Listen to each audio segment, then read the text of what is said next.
Subhanallah walhamdulillah wa la ilaha illallah wallahu akbar. Subhanallah walhamdulillah wa la ilaha. Bismillahirrahmanirrahim.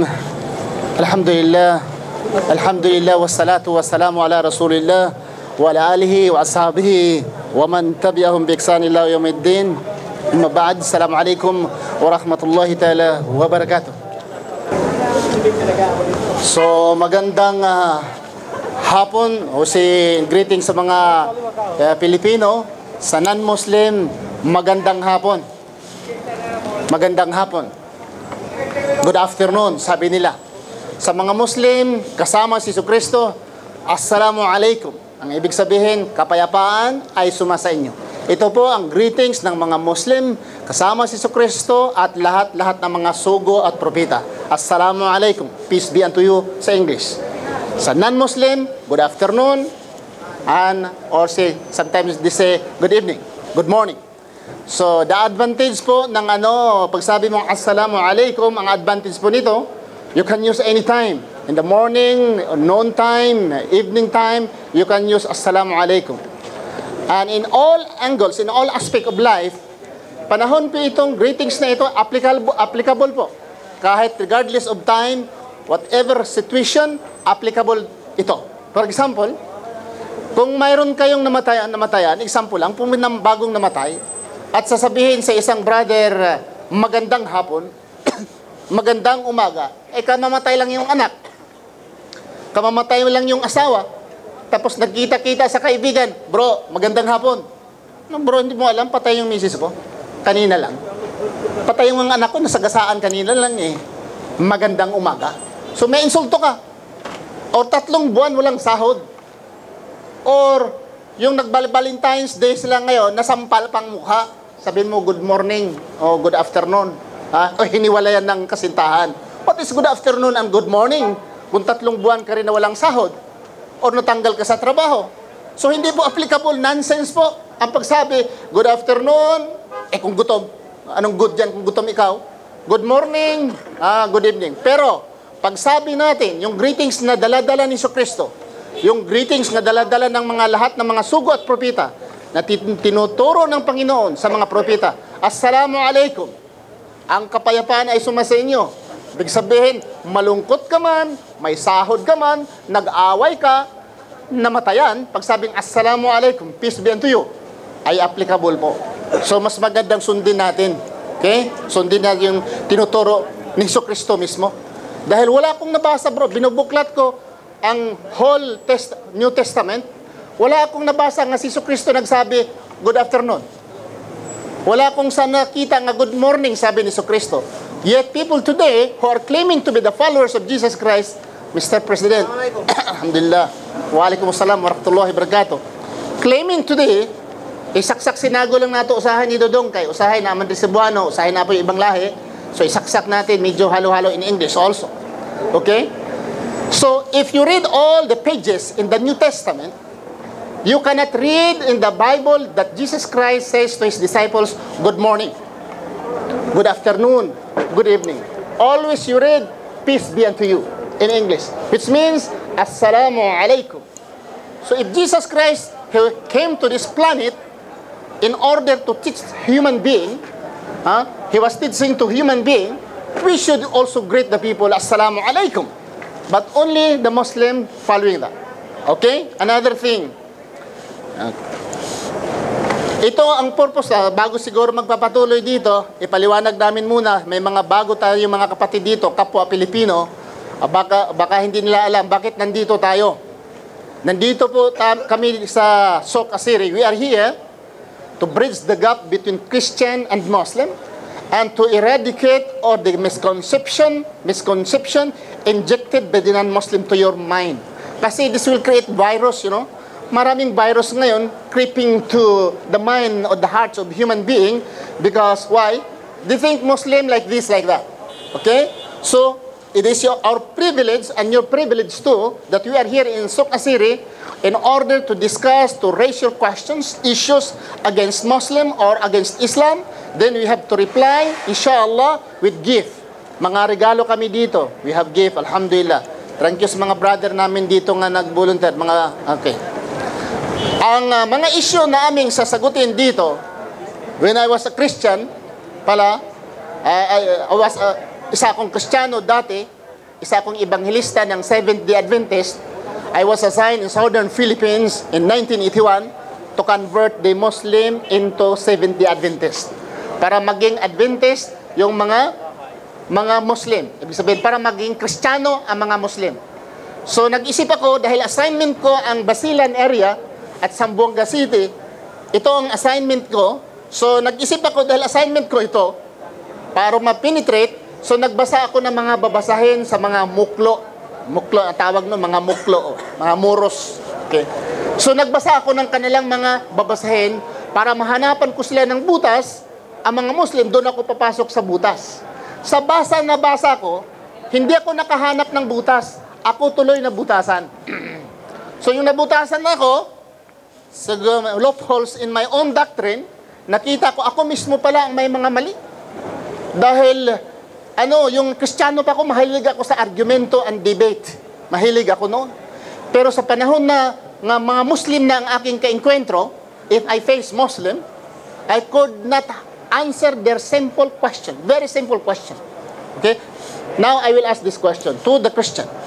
Kristiyano ang sasagot nito, ha? Isa ito sa mga tanong when I was a Christian.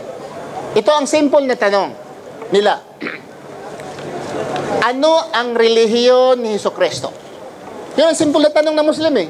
Ano po ang relihiyon ni Jesucristo? May regalo dito. Sino makasagot? I wish Kristiyano po ang sasagot nito. Simple po. Dahil tatanungin ka ngayon, anong relihiyon mo? Sabi niya, born again. Ako ay Romano Katoliko. Ako ay Iglesia ni Cristo. Ako ay Baptist. Okay. Tanungin natin si Jesucristo. Baka nakakaalam tayo. Ano po ang relihiyon ni Jesucristo? May regalo po dito. Sino po makasagot dito? Yung Kristiyano lang. Ha? Ikaw bro. Ha? Pero si brother, may regalo eh. Pagka ng regalo, ipakita natin. Para akala ninyo, walang silbi itong mga regalo namin. Pero itong regalo namin ay shampoo. Made in England pa ito. Imagine, punta ka nga sa England, magbili ka ng shampoo, kung magkano. Mahal yata ang pamasahe. Okay. Toothbrush. Yung mga ngipin lang magtanong ha. Toothpaste. Made in Saudi Arabia yata ito eh. Sabon. Alhamdulillah, sabon. Made in Saudi Arabia, hindi sa India. Kung sa India, mangangamoy kayo. Okay. Atin lang yun ha. Huwag mong i-translate. Okay. Sige. Magtanong kayo. Sagutin ninyo ang tanong. Ano po ang relihiyon ni Jesucristo? Hindi Muslim ang sasagot ha. Muslim, tahimik lang muna kayo at huwag kayong mag-coach dyan. Simple na tanong sa isang Kristiyano. Naniwala ka, sumusunod ka, sumasamba na ka ni Jesucristo. Tanong ko, ano po ang relihiyon ni Jesucristo? Ikaw po, sir. Kristiyano po kayo, sir? Ano po ang relihiyon ni Jesucristo? Kahit mali, may regalo, brother. Dito, mali at tama, may regalo. Ha? Okay? Yung Kristiyano, ha? Kristiyano Muslim. Muslim yan eh. Banalmang bunin. Yung Kristiyano. Ano po ang relihiyon ni Jesus? Kristiyano lang ang sasagot eh. Kristiyano lang sasagot eh. Sino bang Kristiyano? Brother, Kristiyano po kayo? Kristiyano po, sir? Kristiyano? Ano po ang relihiyon ni Jesus Christ? Palitan natin, si Mama Mary. Baka nahirapan kayo. Ano po ang relihiyon ni Mama Mary? Simple, di ba? Imagine, meron kang minamahal na asawa. Supposing may asawa ka. Minamahal mo siya. Sinasamba mo pa yung misis mo. Ha? Mahal na mahal mo. Gabi't araw, nagsama ka sa misis mo. Hindi mo alam yung relihiyon ng misis mo. Example lang. Saan ba ang importante? Yung misis mo or si Jesucristo? Di ba? Saan ang importante sa bilang Kristiyano? Ang mister niya, ang kabiak niya, ang mahal niya, or ang Diyos niya nga si Jesucristo? Ngunit hindi mo alam yung relihiyon niya.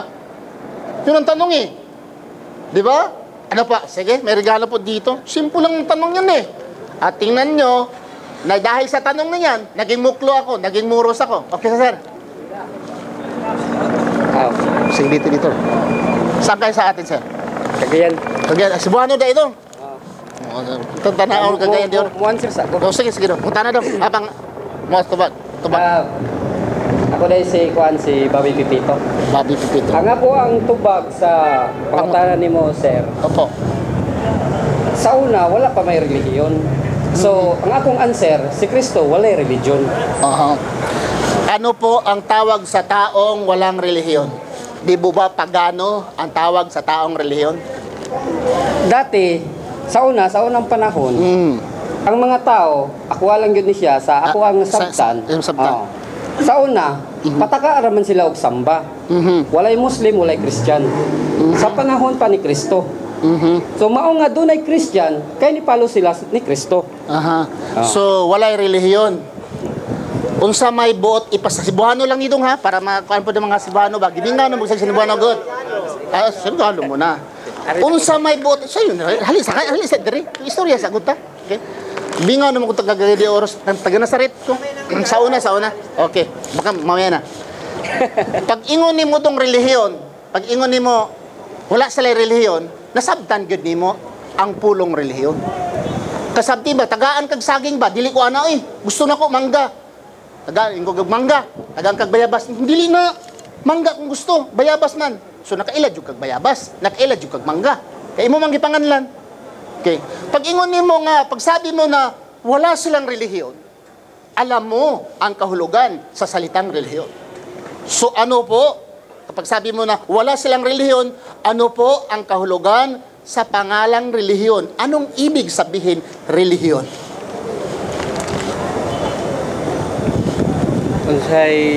Unsay buot ipasabot sa pulong relihiyon. Kay nag-ingon man kaganiha, wala sila relihiyon oy. Bago pa man na, okay. Unsay buot ipasabot sa pulong relihiyon. Matod sa mga diksyonaryo, matod sa mga encyclopedia, o sa imong nasabtan, o unsay buot ipasabot sa wala relihiyon, ang pulong relihiyon, unsay buot ipasabot. Dili na ko tubagan. Ha? Dili na ko Di na ka mutubag? Okay, sige. Si Dodong, ako lang ka. Sa anis man si Dodong, ngayon sa dili kang kumutubagan na. Okay, ayon sa mga encyclopedia, nag-aaral tayo, encyclopedia, diksyonaryo. Ayon sa mga diksyonaryo, Merriam-Webster, sabihin natong Webster Grolier Encyclopedia, ito nagbigay ng mga kahulugan. Relihiyon. Ano bang ibig sabihin ng relihiyon? Una, ang ibig sabihin ng relihiyon, pagsamba sa Diyos. Ang una palang kahulugan sa relihiyon, pagsamba sa Diyos. A way of life, system of human being. Sistema sa pamumuhay. Okay. Pag sabi mo nga si Jesucristo, walang relihiyon, una, wala siyang sistema.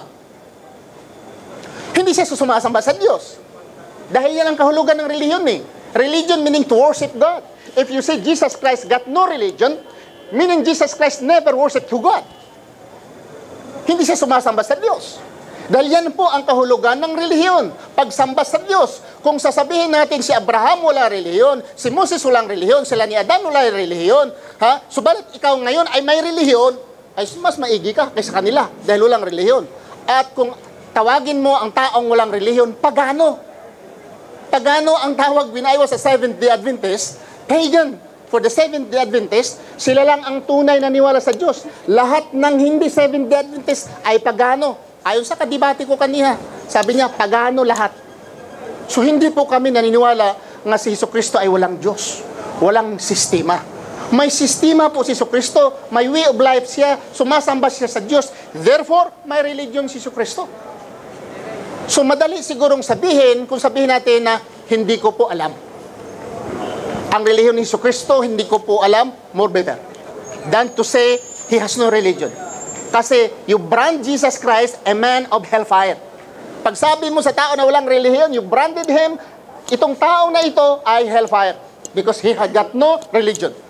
There are a lot, millions of people today, they said, religion is not important, not necessary. I don't like religion. You ask them, do you know what's the meaning of religion?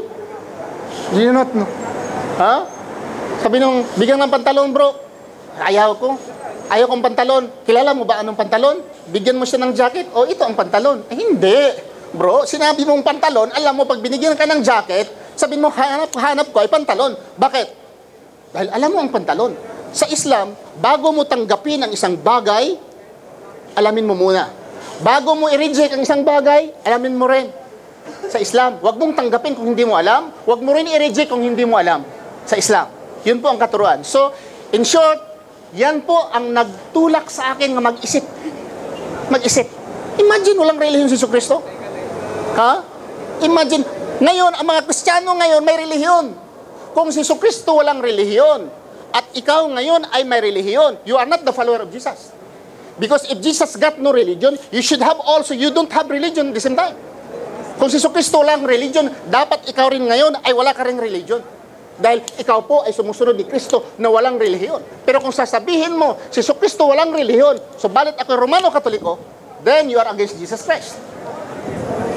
Di ba? Sabihin mo, wala siyang relihiyon, pero ako Romano Katoliko. Ano? Sinong mas maigi? Yung walang relihiyon? Or, salungat yata eh. O si Mary. So, yung Kristiyano pa ako, yan ang mga simple na tanong na hindi ko masasagot. Simple lang na tanong noon. Si Jesucristo ay Jesus Christ. American English. Sabi ko, oo. Jesucristo, Espanyol. Sabi ko, oo. Tinanong ako, saan isinilang si Jesucristo? Sabi ko, sa Middle East. Ano ang pangalan ni Jesucristo sa Middle East? Dahil Jesus Christ, English, he was not born in America. Ha? Jesucristo ay Espanyol, he was not born in Spain. He was born in Middle East. The simple question, what the name of Jesus Christ, what was the name of Jesus Christ in the Middle East? I said, Jesus Christ knew. If Jesus will come, he does not know his name. Why? Supposing now, my name is Ibrahim, I'm living Ibrahim, I die Ibrahim, then how many thousands of years, then you meet me, and you said, oh, Ricardo. Who's Ricardo? My name is Ibrahim. When I was on earth, and then I died, and I come back to life again, and now how many thousands of years, then my name should be Ibrahim, not Ricardo. Now, Jesus Christ, if Jesus will come now, in Middle East, supposing Jesus will come in Middle East, and the Christian will say, oh, Jesus. Jesus, who is Jesus? Oh, Jesus Cristo. No, who is Jesus Cristo? But if we Muslims say, oh, Isa al-Masih, ahlan wa sahlan. Oh, this is my name when I was alive, Isa al-Masih. Huh? So, very simple. So, if you are using our mind, very simple thing. Di ba? Sa buhay ni Rizal, sino nakakaalam sa buhay ni Rizal? Mga Amerikano, mga Arabo, nakakaalam sa buhay ni Rizal? Tayo, mga Pilipino. Sa buhay din ng mga propita, sugo at mga propita, nagmula ni Adan, nila ni Moses, nila ni Abraham, nila Jesus Christ, sino nakakaalam sa buhay nila? Yung taga-Pilipinas? Yung taga-Amerika? Taga-Espanya? O yung taga-rito? Taga-rito. Mas nakakaalam sila sa buhay ni Jesus Christ yung taga-rito? Ha? Sinong sumasamba ni Jesucristo dito sa gitnang silangan? Sa kapanahunan pa ni Jesucristo, sinong sumasamba? Sinong nakakilala ni Jesucristo? Number one nga nakakilala ni Jesucristo, walang iba kanyang ina. The number one person, human being, who knew the life of Jesus Christ, no other than his mother. Did Mary, the mother of Jesus Christ, worship and prostrate to Jesus Christ? And said, you are the Son of God? And you are God? Bakit? Because Mary, she knew Jesus Christ, the only son of Mary. Of course, she knew. Kung si Jesucristo ay anak ng Diyos at dapat sambahin, or siya man ang Diyos, ang unang sumasamba, walang iba kundi ang ina. But the question is, did Mary worship Jesus Christ? Nothing. Okay, another. Sino pang nakakaalam sa kanya? Disciples of Jesus Christ. The disciples of Jesus Christ, sila rin nakakaalam. Tell me one disciple that worship Jesus Christ. Oh my Lord, God, the creator of heaven and earth. Oh Jesus, the creator, you are God, our Savior, God. Tell me one of the disciples of Jesus Christ worship Jesus Christ. Oh Lord, God, Jesus Christ, help me. In his lifetime. Where? Wala. So very simple. That's why, alhamdulillah, we are here. Muslims and Christians, we are here handling these questions and issue para maliwanagan po tayo. Dahil hindi po biro. Nagsakripisyo tayo, naniniwala tayo, bandang huli pala, ay apoy lang po ang papuntahan natin. Impernong apoy lang po. Bakit? Dahil tatandaan natin, ang tamang relihiyon, magtuturo sa paraiso. Dadalhin ka sa paraiso sa tamang relihiyon. Pero kung mali pong relihiyon, dadalhin ka po sa impyerno nga po. So, between this, sino po ang tama? So, dito po kami para ipaliwanag namin ang aming standpoint. Kung kayo po ang tama, kami po mga kapatid, ay makikinig din sa inyo, dahil ayaw po namin mapunta sa impyerno. At wala pong taong perfecto. Ang tao po ay magkakamali. Who knows? Mali ang amin, tama ang inyo. Sa amin kayo maniniwala or sa inyo kami maniniwala. So that's why po nandito kami. Okay? Dagdag pang tanong. Dong. Subhanallah walhamdulillah wa la ilaha illallah wallahu akbar. Subhanallah walhamdulillah wa la ilaha